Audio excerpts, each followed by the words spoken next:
Hello guys, and welcome back to Select Tutorials, and in today's video I'm going to be showing you guys how to get the LIL Doombringer in the battle bricks for Roblox, and let's get straight into the video.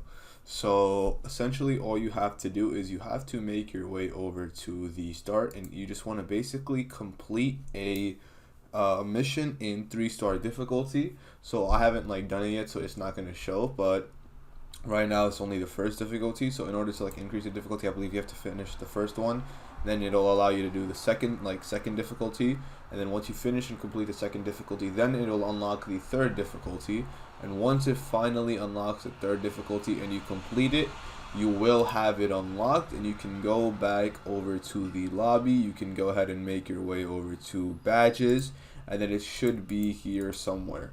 Now once you do that, yes, as it says, complete complete chapter 3 or to unlock the badge. But anyways, once you basically do that, you guys should be good to go, and that should be it for the video. So that is it for the video. Thank you guys for watching. Make sure to give the video a thumbs up, subscribe to the channel, and have a great day.